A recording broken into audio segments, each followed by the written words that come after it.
And that's why I'm a communist. 5 out of 5 stars. Like, I'm just bullshitting. As we used to say on Tumblr back in the day. Is this the real life? Is it just fantasy?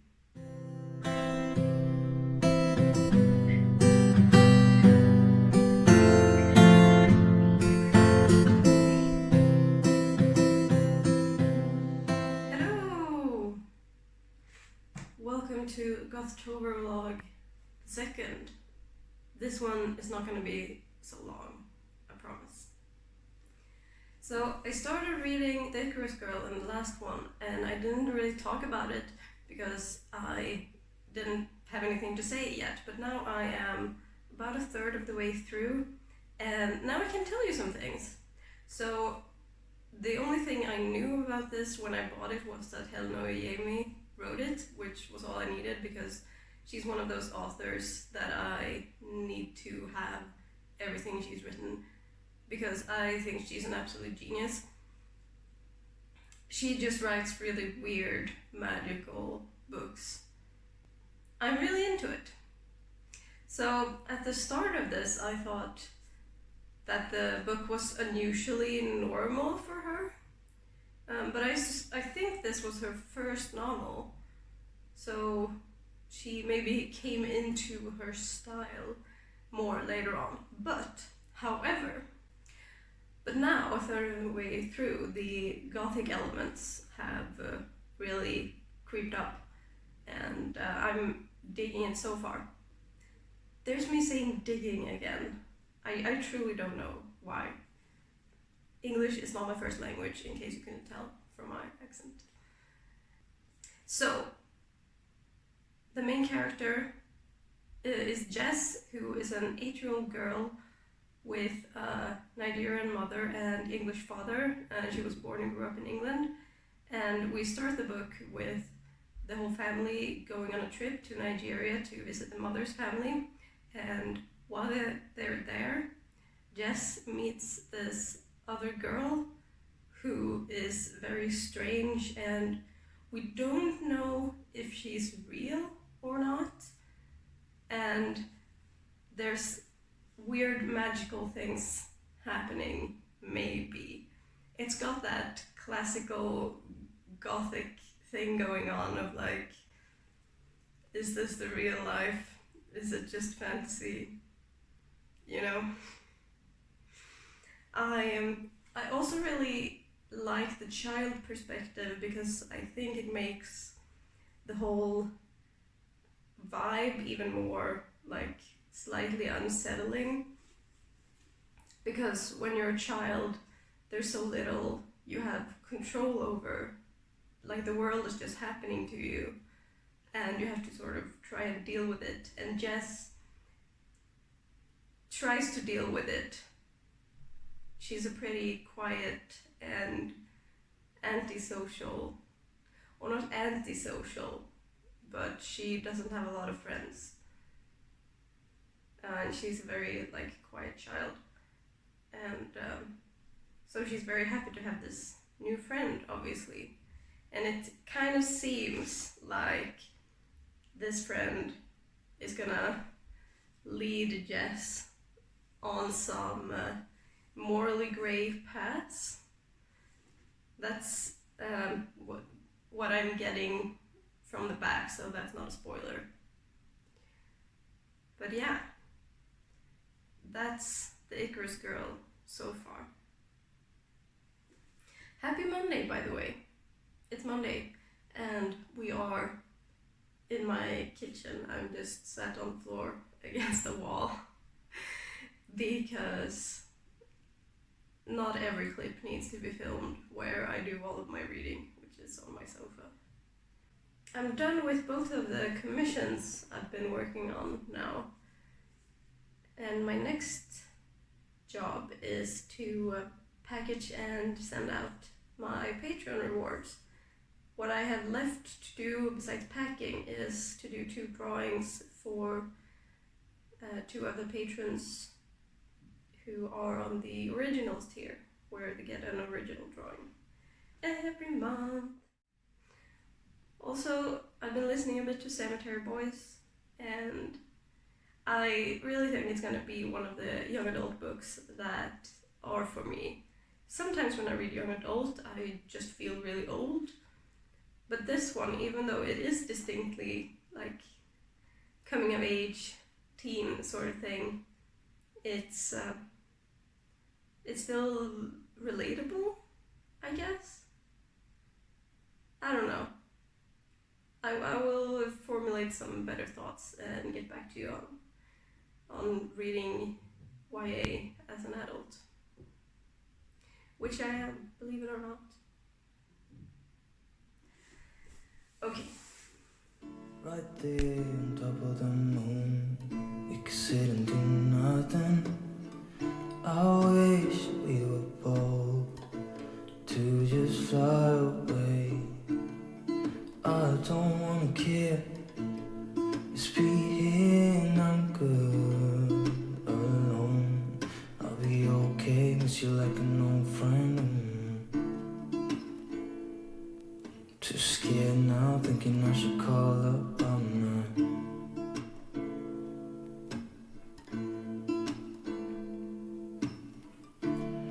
I think it's hard how we always wait another day. How we watch things that kids walk away.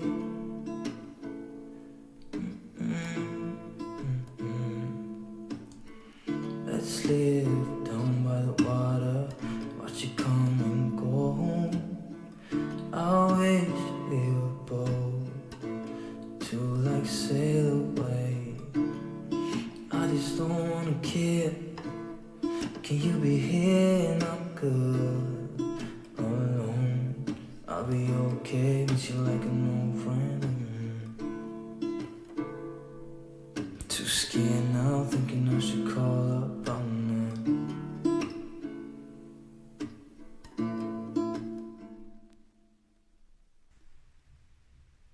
It's 6 p.m. and I'm giving up. Fuck a sleep schedule. Today has been another one of those lost days. I haven't read any further in the Icarus Girl because my eyes have just been too bad.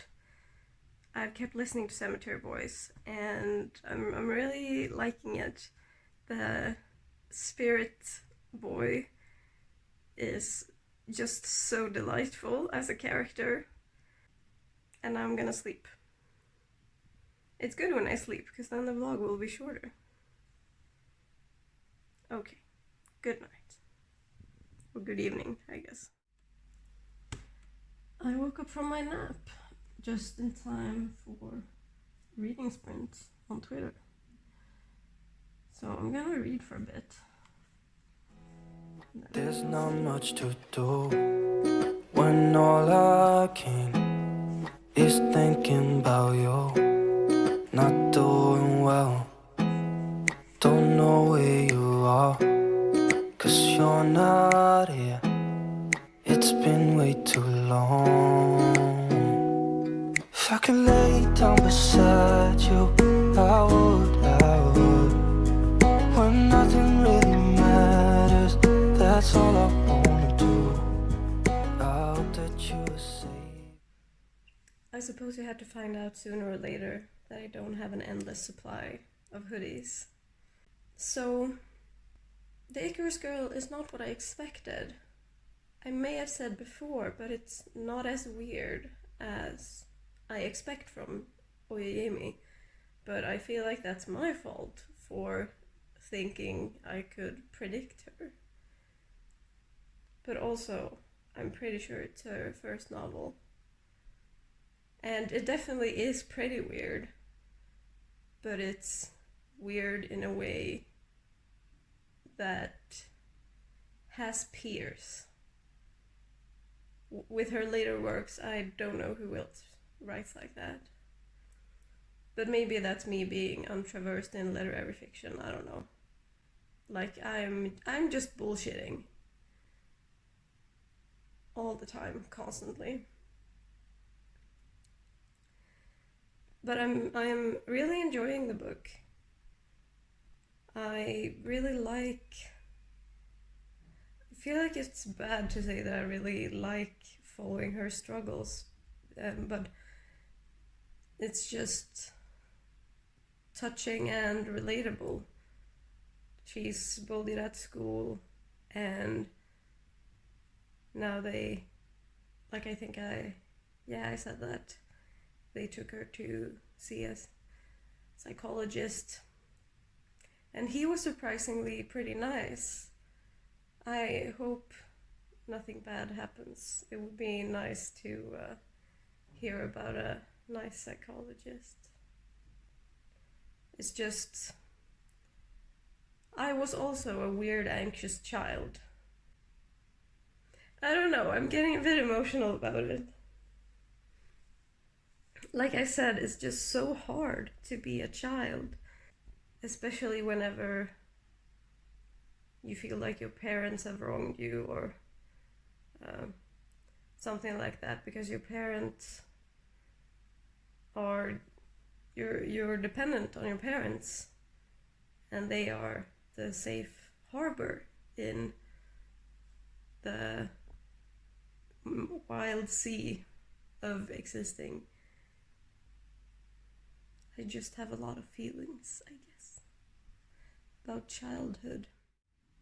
Hello, it is Tuesday. I don't feel good. My head hurts. My nose is doing bad things. I feel like I probably have a bit of a fever. For some reason I don't own a thermometer. Because I'm an adult and I'm bad at it. So today's cancelled. Today is problematic. Today can go fuck itself. I just wanted to check in because that's how you vlog, right? I'm doing it, yes. I will probably not be doing much today. Audiobook maybe.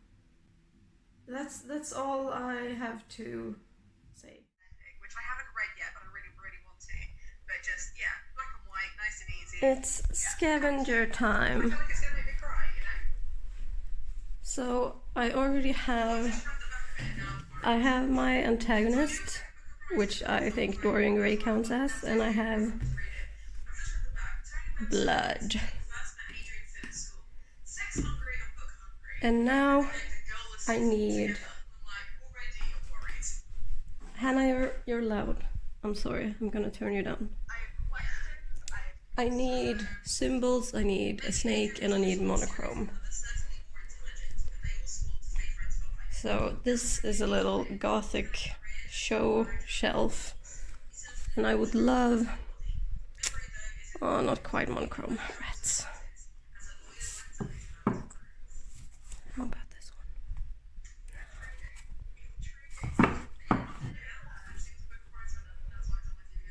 This counts. There we go. Monochrome.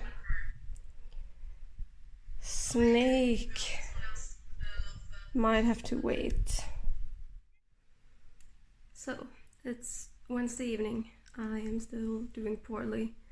So, I'm gonna scavenger hunt properly when I feel a bit better, which I hope will be before October ends. I watched the live show and I did do some more reading of the Icarus girl, and I'm kind of close to the end. There I am, and I think it's gonna be another 5-star. For like the first half of the book, I felt like it would be a 4, and then it's sad and a bit philosophical, and just it's hitting in the feels, as we used to say on Tumblr back in the day. it's really well written. It's very vivid, even though there are sections that are, like I mentioned, that gothic thing of like, is this really happening or not, you know? It still feels really vivid, and it's just, I cried. And if a book makes me cry, I have to give it 5 stars. That's just my rule, because then it succeeded in something. I don't know, the 5-star system is a bit whatever anyway. It's just a way to conceptualize how much I enjoyed a book. And it's kind of arbitrary in the end. But yeah. I've also listened to more of Cemetery Boys, and my enjoyment of it is declining, sadly, but I'm gonna wait to tell you my thoughts on that, because I feel like I need to prepare more and, I don't know, write it down so it doesn't get all rambly like this has been. Alright. Good night. Hello. I hope you can see my face. If not, I'm sorry. Surely you can see it here. It is Thursday. I have the correct day of the week socks on me. And I'm still sick, but I'm awake, which means I'm less sick. So that's good. And I thought I would pack up my Patreon orders while I talk to you about Cemetery Boys, which I finished just now while I was in the bath. And I have some thoughts. I'm not entirely sure like where I should start. So, you know how I started out saying that I was enjoying it, and then my enjoyment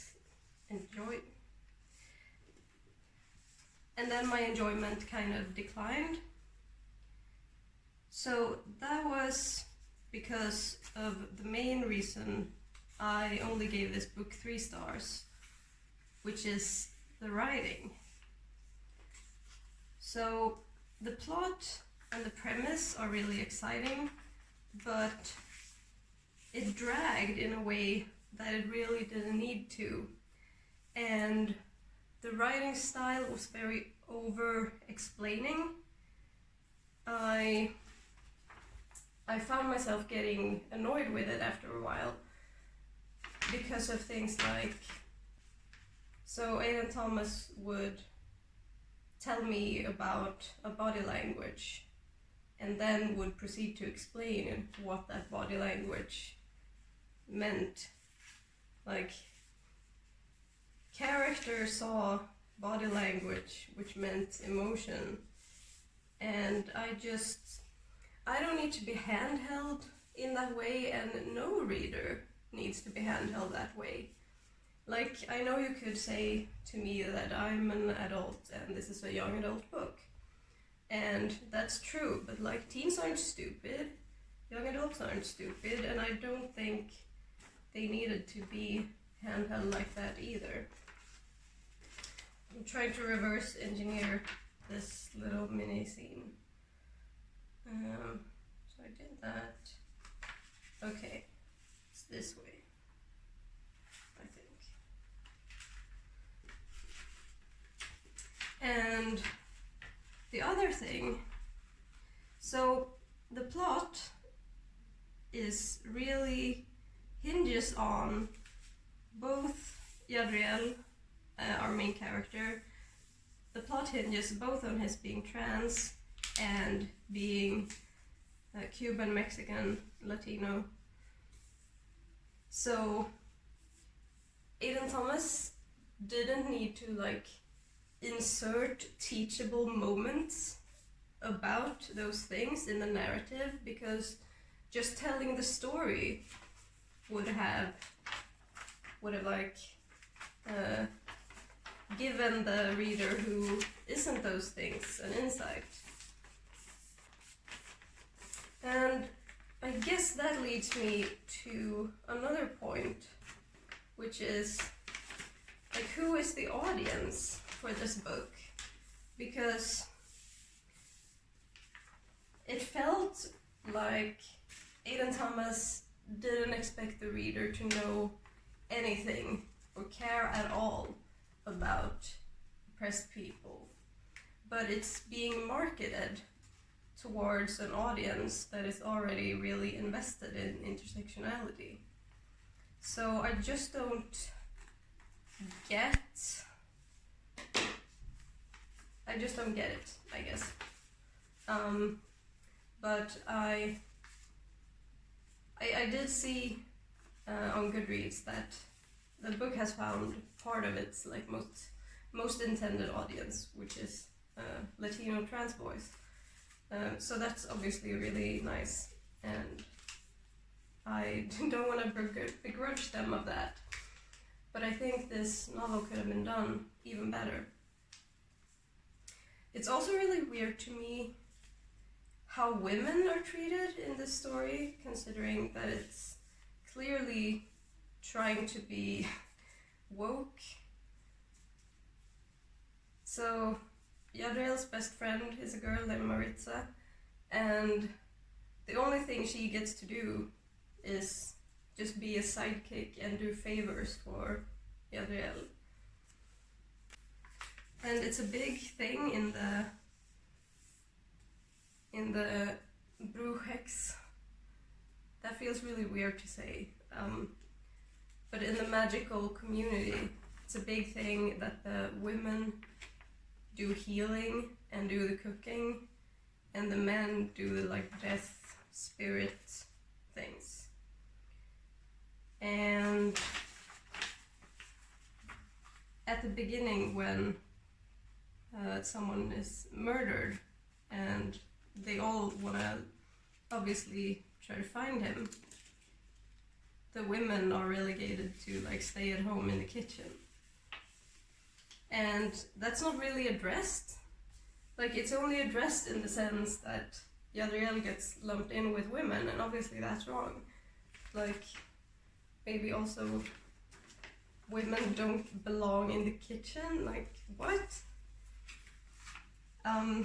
So that aspect was kind of baffling to me.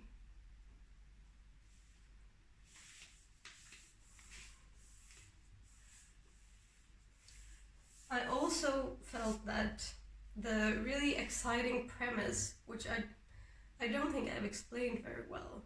So Yadriel's cousin gets murdered, and he accidentally summons another spirit, Julian, and he's become a brujo in secret because his family won't let him.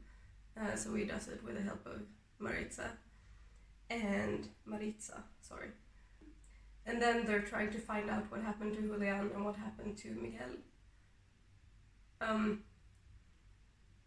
And sort of navigate keeping Julian and Yadriel being a brujo a secret from his family. And those are really like interesting things. But it was really dragged out. And also just, like I mentioned, sort of info dumping about cultural stuff in places where it didn't make sense for it to be. Like, I'm thinking specifically of a scene where, because we are in Yadriel's point of view the whole time, we're in his head, and it's a pretty tense moment. And his tia is cooking, and in this like tense scene, we suddenly get an info dump about this traditional food, which doesn't make sense when we're in Yadriel's head, because it would be super normal and like it wouldn't be a noticeable thing to him. And no, I guess that was it actually. And here's the thing. You don't have to, like, be so teacher-like when relaying experiences to people they don't apply to. Because I feel like Aiden Thomas is addressing an imagined audience that knows nothing and is trying to explain as much as possible. But if I'm allowed to compare it to the other book I'm reading right now, The Icarus Girl, which is also about an experience that I don't have, namely being a mixed race living in England with an English father and a Nigerian mother. But I'm still getting that experience relayed to me just through how Helen Oyeyemi describes how Jess, the main girl, just how she's feeling and how she's interacting with the world around her in a way that's natural to the narrative. So I don't think readers need to be babied, essentially. So that's why I gave it 3 stars. But like I said, I did really like the premise and the plot. I just think it could have been tightened up a bit. And Yadriel isn't the most interesting character. But it was more of a plot-driven book, I would say. These little scenes are for my patrons who are the tier bonus besties or above, who get a sticker and a mini print and something else every month. Just other stuff that I make. If I'm allowed to say one more thing, I mean, who's gonna stop me? I also got a bit frustrated with Cemetery Boys when he mentioned classism. Not because I think it's okay to look down on poor people or people who have dropped out of high school or stuff like that, but because it's so it's not enough. It's not enough.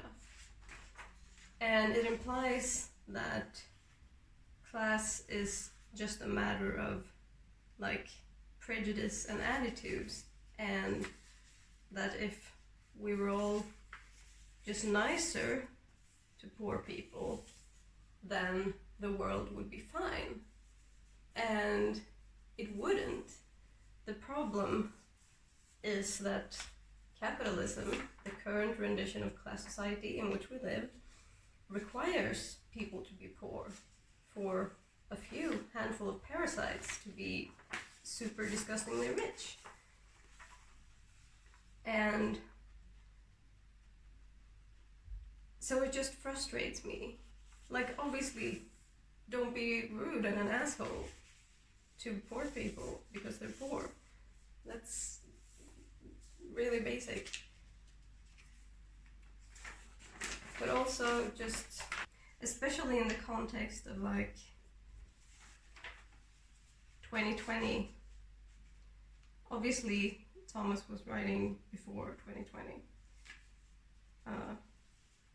So like, I'm not saying I blame him.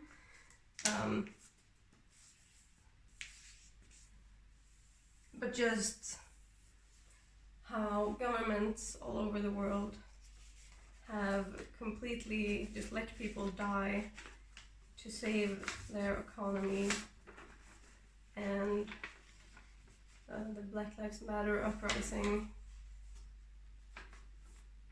and a lot of people are radicalizing, and socialism is getting more popular and it's getting to be the order of the day. And like as a Marxist, as a socialist, as a communist,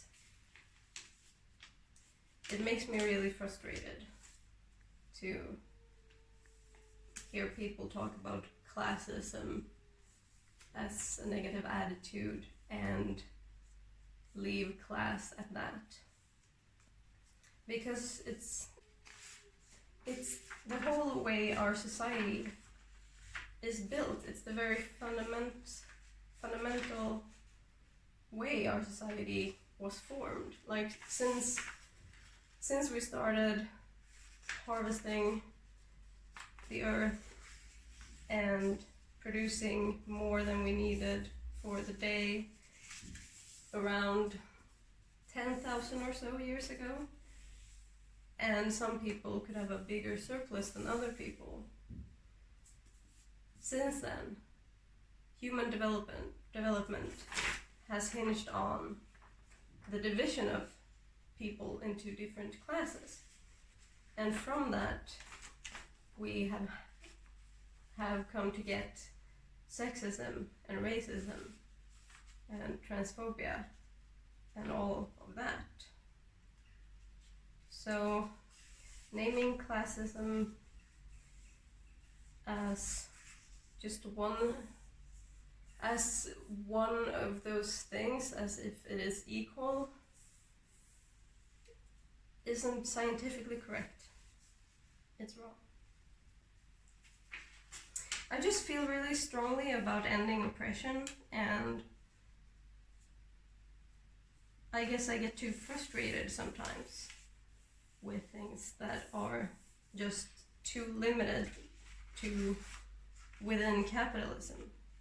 So it becomes things like the only thing we can do to fight oppression is to buy diverse books. And like I love reading diverse books and I want them. And I think it's great to have books that make us as oppressed people feel better and feel seen and connect with each other. But as long as we live in a class society, all these kinds of oppression have a material basis to continue existing. And we must smash capitalism to get rid of it. And that's why I'm a communist. But yeah, I just started talking about Patreon. I never said what this scene is about. It's about human evolution and how our brains got big because we started working with our hands and doing things. I think that's pretty cool. Don't cancel me for wearing a Quidditch jumper. I promise you that the struggle for trans rights is not going to be affected in any way by me wearing a jumper that I got years ago. So it's okay. Don't you worry about it.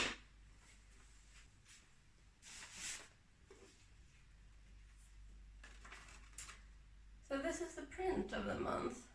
It was inspired by Gideon the Ninth, which I read in September and really enjoyed. It's definitely a new favorite. I thought it was just absolutely excellent. And the sticker is Capitalism's Grave, Missed by No One. So I had to take a nap for 3 hours, but now I'm gonna finish the last of the Icarus girl. So I will let you know if I cry again. I didn't cry again. I didn't cry again. But yeah, what a book. It was so good. It was so good. It was a lot, but it was 5 out of 5 stars. I need to sit with this for a while.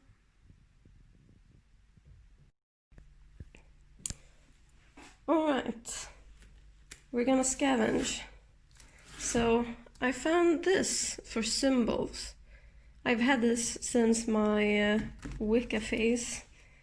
Actually, I had 2 Wicca phases. One when I was a tiny teen and one when I was in my 20s. But I don't feel a need for spirituality anymore. But I still like this book.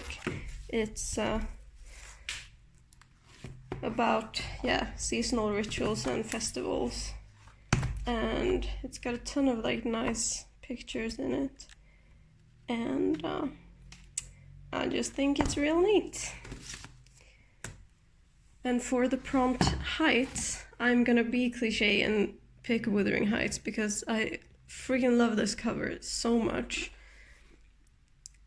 Look at this Heathcliff and look at those spooky trees and just it's so good. And I can never remember the name of the illustrator who did it. Let me see. Ruben Toledo, fashion illustrator. It's just so pretty. And I also have a pick for black, Woman in Black, which I thrifted recently. It's a modern horror classic apparently. And for science, I'm gonna bring out one of my unread Marxist books, Reason and Revolt, Marxist Philosophy and Modern Science. I've read bits of this, and it is really, really excellent. Now, I need, let's see, what do I need? I need a snake, I need a weapon. Is that it? Yeah. Okay, a snake. Wait, I have the Essex Serpent here. Does that have a snake on the cover? I always keep so much shit on my bookshelves.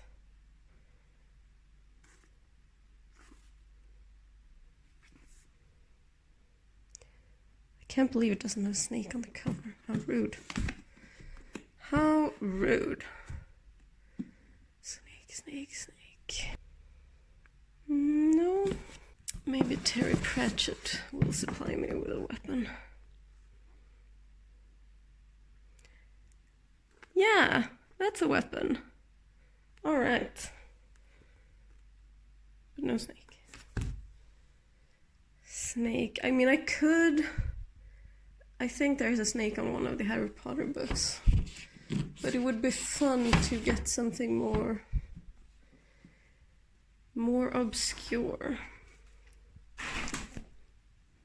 So this is my TBR/reference shelf. And you can see it devolve further down. On the lowest shelf here I have sketchbooks, and a lot of them are just out on the floor for reasons. And here's some other floor books that I brought up from my storage room. And there is a little book haul from the thrift shop that I haven't sanitized yet. So, here's my bigger bookshelf, which also is a mess, because of course it is. So let's see. Snake.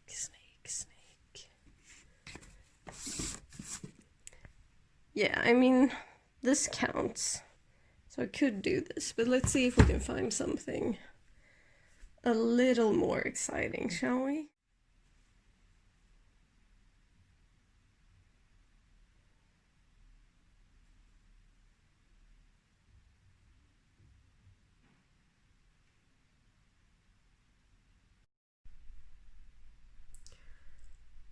So that's the second book to make me cry this week. I will talk to you about it later. But yeah. Hello, it's Saturday. So I've tried to gather my thoughts about Run, which I finished at like 2 a.m. last night, and then I was just so fucked up that I had to paint something in the dark. Not the complete dark, but just bad lighting, and it was really hard to mix paint correctly. Anyway, Run was everything I had hoped for and more. The friendship between these two girls was just so pure. Pure is not the right word. It was so sincere, so heartfelt, so intense, so beautiful. It was so beautiful. So, okay, summarize the plot. So we have Agnes, who is legally blind, and her parents are very concerned and overprotected and shelter her a lot. She's 16, she turns 17 in the book. Then we have Bo, who has a troublesome family and a really bad reputation. Everything says shit about her because she's part of the Dickinson family. Her mom is a drug addict, and she's always worried that her mom's gonna get arrested and stuff. And so they are very unlikely friends. The poor, sweet, innocent blind girl and the slut Bo Dickinson. But they become friends, and it's so beautiful. I loved it so much. So the book has dual timelines and dual perspectives. So one of the timelines is the running away part of Run, and that's from Bo's perspective. And then the lead up to it, how they become friends, is Agnes' perspective. And so at the start of the book we get right thrown into the action for a really short chapter, and then we go back to the beginning, and then we go sort of back and forth. And I thought that worked super well to keep the tension and build it up, and I thought the pacing was absolutely perfect. I just kept reading. So, and Bo is bisexual, and her coming out to Agnes and all that was, I thought, really nicely handled as well. Kody Keplinger, who wrote it, is also legally blind, and in the acknowledgements she says that she thought it was hard to write about the disability that she has herself, which I thought was interesting, but I think that makes sense because it gets personal, you know? So I can definitely understand that. I'm really glad that I read a young adult that I loved after also this week reading a young adult that I didn't love, because I was kind of worried that maybe I'm just a grumpy old man now who is too old for young adults. And then I picked up another one and it just blew me away. So that was also a good feeling. I feel like I should also say though about Cemetery Boys that it's not a bad book, and if you're interested in picking it up, absolutely do it, try it out. It had good things going for it, which I do think I mentioned before. But I just had my criticisms of it. It was a 3-star. Run was a 5-star. So that's 2 5-star books for this vlog. That's pretty good. Pretty good. So for my next reads, I'm still listening to The Bone Houses by Emily Lloyd Jones, I think. And you'll hear my final thoughts on that in the next video. Then I have 3 books left of my physical TBR: A Lat's Away, Burial Rites, and Halloween Tree. I'm saving the Halloween Tree for later in the month. I'm really hoping that in the next vlog I'll manage to do some of my fun Halloween crafts that I had planned to do in one of these vlogs. But because I was sick this week, I have had a struggle. This is going to be the end of this vlog. I hope you enjoyed it. Let me know if you have read any of these books and what you thought. And please don't cancel me for wearing a Quidditch jumper. Trans rights are human rights. And they're also a working class issue. And we must unite to achieve them. Thank you for hanging out with me during this struggle week. I really love filming vlogs because it does make me feel like I have company in my very solitary existence. So thank you for keeping me company. And as usual, an extra shout out to my patrons for supporting me in this time. It is super appreciated. Take care of yourself, drink lots of water, breathe linen, wash your hands,